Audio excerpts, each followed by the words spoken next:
Oi, turma, como estão? Tudo bem? Bom, a nossa aula de hoje será sobre rescisão. Na aula passada, falei para vocês sobre os encargos da folha de pagamento, tanto os direitos do funcionário como os deveres da empresa. Agora vamos ver o que acontece ou como se deve agir diante do rompimento de contrato de trabalho. O que é rescisão?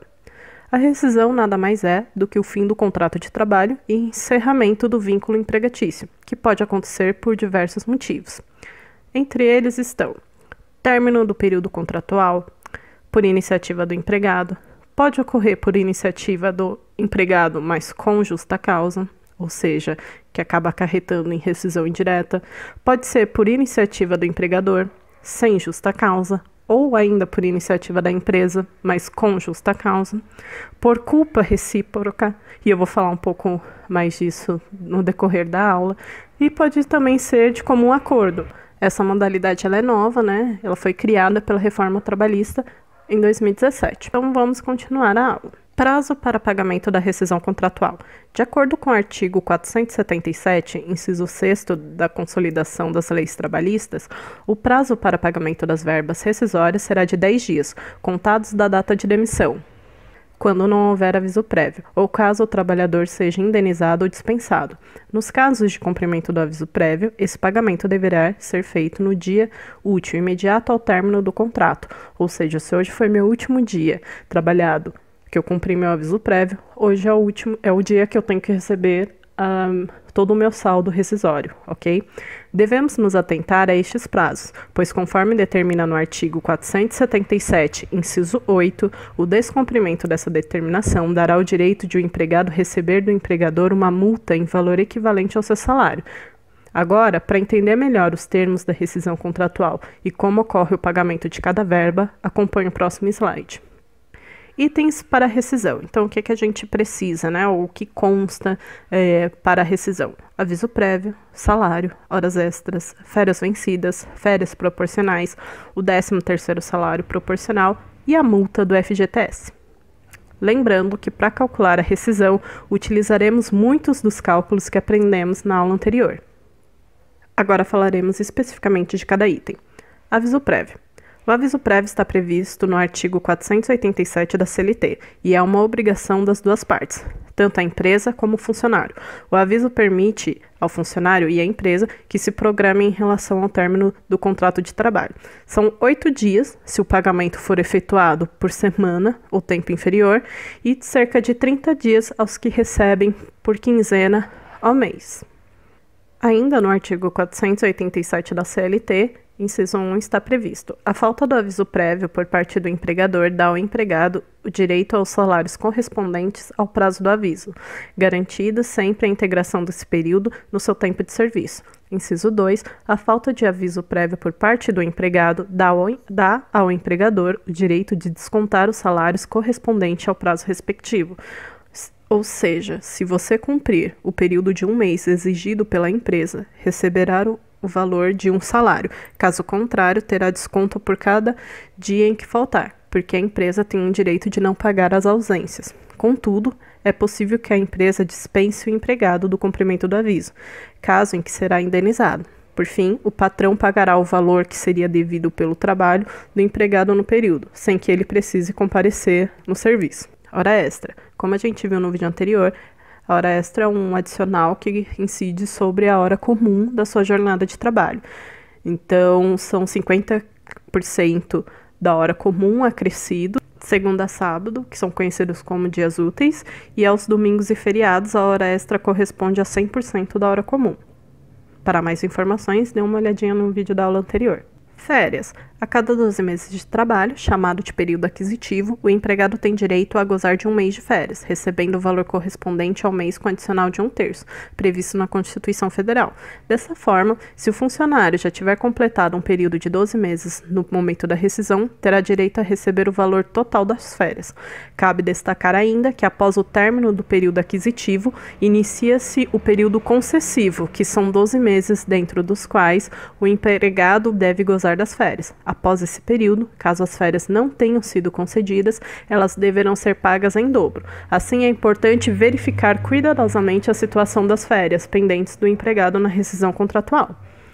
Agora, sobre férias proporcionais, para cada mês de trabalho, o trabalhador tem 1/12 de férias sobre o salário, chamado de férias proporcionais. Nos avisos prévios de 30 dias, o empregado tem direito a mais 1/12 de férias. Tanto férias proporcionais como 13º proporcionais, eles estão relacionados ao mês de trabalho. Por que dividido por 12? É uma parte de 12. Né? Por quê? Porque o ano tem 12 meses. Então, você divide seu salário por 12 para saber quanto é adicionado das suas férias proporcionais por mês e quanto é adicionado do seu 13º salário por mês. Ao final de 12 meses, que você tem o direito às férias e também o direito ao 13º salário, praticamente você tem um outro salário. 13º salário. O 13º é pago anualmente em 2 parcelas, uma em novembro e outra até 20 de dezembro. Assim, considerados os que tiverem mais de 14 dias trabalhados, esse mês entra para o cálculo do 13º na hora da rescisão. Para cada mês trabalhado, incluindo o período do aviso prévio, portanto, o empregado terá direito a receber 1/12 desse valor. Por que eu falo 1/12? É uma parte de 12, lembrando que o ano tem 12 meses. A multa do FGTS. Nos casos de demissão por iniciativa da empresa sem justa causa, na rescisão indireta e nas rescisões por comum acordo ou por culpa recíproca, é devido ao trabalhador o depósito da multa do FGTS, no valor de 40% ou 20%, dependendo do motivo da rescisão. A multa é calculada com base nos valores depositados pela empresa na conta vinculada do trabalhador. Além do valor devido ao trabalhador, a empresa deverá depositar mais 10% que vai para o governo federal. Dito isso, ok, o que mais devo saber sobre a rescisão? Então vamos lá. A rescisão no contrato de trabalho. A rescisão deve ser acompanhada do termo de rescisão do contrato de trabalho. Eu coloco na tela um exemplo para vocês. Trata-se de um documento formal com todos os dados relativos à contratação, devendo ter os dados pessoais do trabalhador e da empresa, além do registro de todas as verbas e valores devidos na rescisão. Nos contratos com mais de um ano, antes da reforma, esse termo deveria ser homologado pelo sindicato da categoria. Contudo, após a reforma trabalhista de 2017, mudou essa questão. Por isso, os contratos encerrados após esse prazo não precisarão ser homologados em sindicato. Tipos de rescisão. Bom, já que existem diversos tipos de contrato, a rescisão também pode acontecer por diferentes motivos. Logo, dependendo da causa, o empregado terá direito a diferentes salários. E por isso é preciso ter atenção. São eles: rescisão por término do período contratual, que eu já tinha comentado com vocês, rescisão por iniciativa do empregado, por iniciativa do empregador, rescisão por iniciativa do empregador com justa causa, rescisão por iniciativa do empregado com justa causa, que é considerada rescisão indireta, rescisão por culpa recíproca e rescisão de comum acordo. Rescisão por término contratual. É quando termina o prazo de um contrato por tempo determinado ou de experiência. O empregado tem direito a receber as seguintes verbas: saldo do salário, férias vencidas com adicional de 1/3, férias proporcionais com adicional também de 1/3, 13º salário proporcional e poderá movimentar a conta do FGTS. Caso a empresa decida romper o contrato antes do término do prazo contratual, serão devidas também a multa do FGTS 40% depositado e a indenização prevista no artigo 479 da CLT, no valor de 50% dos salários que o empregado receberia até o final do contrato. Então, fiquem atentos. Rescisão por iniciativa do empregado. Nada mais é do que um funcionário que pede sua demissão. Ele também tem direitos a receber. Vamos ver. Saldo do salário, férias vencidas com adicional de 1/3, férias proporcionais com adicional também de 1/3, 13º salário proporcional. É importante lembrar ainda que o tempo do aviso prévio, se indenizado, integrará o cálculo das férias e o 13º e depósito do FGTS. Contudo, o trabalhador não poderá realizar o saque na conta do FGTS, nem vai poder pedir o seguro-desemprego. Rescisão por iniciativa da empresa, sem justa causa. Na demissão sem justa causa e com aviso trabalhado, você receberá o pagamento no último dia do aviso. Tem direito a receber, então, saldo de salário, férias vencidas com adicional de 1/3, férias proporcionais com adicional de 1/3, 13º salário proporcional, o aviso prévio, saque e a multa do FGTS e ainda as guias do seguro-desemprego. Nesses casos, o tempo do aviso prévio, mesmo indenizado, integra o cálculo das férias e 13º proporcionais, FGTS e multa de 40% do FGTS.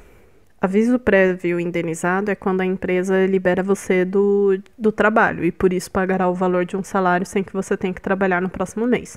Rescisão por iniciativa da instituição, com justa causa. Rompimento nada mais é do que o rompimento do contrato por falta grave do empregado. Ele receberá apenas o salário e as férias vencidas com adicional de 1/3. Com isso, o funcionário perde o direito às demais verbas e não poderá movimentar a conta do FGTS ou receber o seguro-desemprego. Rescisão por iniciativa do empregado com justa causa, ou como também é conhecido, rescisão indireta. Então, o que é essa rescisão indireta? É quando a empresa descumpre os termos do contrato. Assim, o funcionário tem direito às mesmas verbas que teria direito em caso da demissão sem justa causa, que no caso, como está listado, salário, férias vencidas, férias proporcionais, 13º, aviso prévio, saque e multa do FGTS, guias para solicitar o seguro-desemprego. As causas para a rescisão indireta estão elencadas no artigo 483 da CLT e se caracterizam por condutas abusivas da empresa, como exigência de serviços superiores à força do empregado, tratamento com rigor excessivo, assédio moral, entre outras. Nesses casos, o empregado poderá notificar a empresa para parar de trabalhar e ingressar com ação judicial. Rescisão por culpa recíproca. A culpa recíproca é declarada judicialmente e o TST, o Tribunal Superior do Trabalho, firma o entendimento de que o empregado tem direito a 50% do aviso prévio, das férias proporcionais e do 13º, cabendo ao juiz definir os demais itens, quando necessário. Lembra um pouco o caso da rescisão indireta, né? Mas na culpa recíproca, ambas as partes possuem responsabilidade. Então, é feito uma intervenção judicial e o Tribunal Superior do Trabalho é que irá determinar os direitos e deveres de ambas as partes, tá bom? Rescisão de comum acordo. Em vigor desde 2007, devido à reforma trabalhista, a rescisão consensual permite que a empresa e o empregado rompam um contrato de trabalho por tempo indeterminado. Nesses casos, o empregado terá direito a todos os saldos que teria direito no caso de uma demissão sem justa causa, com apenas 3 mudanças. São elas: primeira, o aviso prévio será dividido pela metade. Depois, a multa do FGTS também corresponderá à metade, ou seja, 20%. Ele vai poder movimentar a conta e ele não poderá receber o seguro-desemprego. Essa mudança na legislação serviu para regulamentar os antigos acordos de demissão, nos quais o empregado solicitava que o empregador o mandasse embora, para que pudesse sacar o FGTS e receber o seguro-desemprego, devolvendo para a empresa a multa de 40% do FGTS. Contudo, esses acordos são fraudes trabalhistas, passíveis de processo administrativo e fiscal.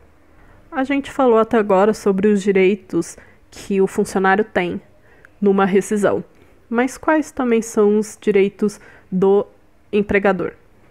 O empregador deverá realizar o pagamento dos saldos rescisórios do trabalhador, de acordo com a legislação trabalhista, mas também deve ter ciência dos seus direitos. Caso o empregado dificulte o momento de recebimento dos saldos rescisórios, o empregador poderá ajuizar uma ação de consignação em pagamento, para preservar-se das penalidades do artigo 477 da CLT, evitando pagar a multa por atraso. Outro ponto: quando o empregado pede demissão, a empresa não é obrigada a pagar a multa do FGTS, que tem um valor de 40% para o trabalhador. Porém, ainda tem um custo de mais 10% que vai para os cofres públicos. Finalmente, se o empregado romper contrato de trabalho antes do prazo final e sem justa causa, a empresa poderá exigir uma indenização, equivalente aos prejuízos dessa antecipação, que não pode ser superior ao montante a que o trabalhador teria direito, no caso, 50% do valor referente ao tempo restante de trabalho, ok? É muito importante vocês observarem os direitos e deveres. de ambas as partes, para garantir o fiel cumprimento da disposição legais. Os trabalhadores têm até 2 anos após o fim do vínculo de trabalho para reclamar judicialmente sobre a sua rescisão ou algum valor que ficou faltando ou que está indevido. Eles poderão reclamar valores dos últimos 5 anos, contados da data de entrada da ação judicial. Por fim, fiquem atentos aos descontos. Não importa qual o tipo de demissão, a empresa pode descontar alguns valores da sua rescisão, o que fará o pagamento diminuir. Esses descontos são as faltas que não foram justificadas, os encargos como INSS, imposto de renda retiro na fonte e o pagamento adiantado de qualquer vale. Caso fique na dúvida se deveria ter recebido um valor maior, não deixe de pedir mais explicações para a empresa. Bom, turma, a aula de hoje foi essa. Espero ter ajudado. Se precisarem de ajuda, estou sempre por aqui. Abraços e nos vemos na próxima semana. Tchau, tchau.